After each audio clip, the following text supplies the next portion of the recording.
এই সময়ে সজনে ফুল খাওয়া খুবই ভালো, বিভিন্ন ধরনের রোগ থেকে আমরা বাঁচতে পারি।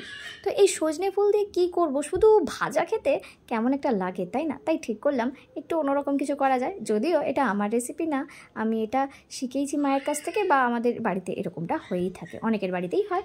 তো দেখো সর্ষের ফুলগুলো নেওয়া হয়েছে, মা মানে এটা শাশুড়ি মা পোস্তটা বেটে দিচ্ছে। এখানে দেখো সর্ষে ফুলটাকে আমি প্রথমে ভেজে নিয়েছি একটু ভালো করে, খুব মচমচে করে ভাজছি না, কারণ যে কোনো জিনিস যদি খুব বেশি ভাজা হয়ে যায় তাহলে খাদ্যগুণটা নষ্ট হয়ে যায়। তাই একটু হালকা ভেজে নিয়েছি।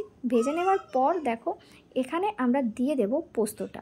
আচ্ছা, আলুটা আগে ভেজে তুলে রেখেছিলাম কালো জিরে দিয়ে, তারপর আলু দিয়ে দিলাম। দেখো এবার আলুটা দিয়ে আর একবার মাখিয়ে নেব, ফুলের সাথে ভালো করে মাখিয়ে নেব। দেখো মাখিয়ে নিচ্ছি। এবার দেখো লঙ্কার সাথে পোস্ত বাটা ছিল, এই পোস্ত বাটাটা আমি দিয়ে আবার ভালো করে এটার সাথে একটু মিক্সড করে নেব। তারপর জল দিয়ে একটু ফুটিয়ে নেব, পোস্তটা ফুটে আসা পর্যন্ত। এখানে জলটা ঢেলে দেওয়ার পরে দেখতে পাচ্ছ এটা একটু ফুটতে দেব। তারপর দেখো ফোটানো হয়ে গেলেই এটা রেডি। আর এটা কিন্তু খেতে দারুণ হয়, গরম ভাতের সঙ্গে একবার এরকম রেসিপি ট্রাই করে দেখো, খুব ভালো লাগবে। এই ছোট্ট ভিডিও তোমাদের কেমন লাগলো অবশ্যই জানিও। আর এই ধরনের রেসিপি যদি তোমার ভালো লাগে আমাকে নিশ্চয়ই জানিও। এই ভিডিও দেখার জন্য তোমাদেরকে অনেক থ্যাংক ইউ।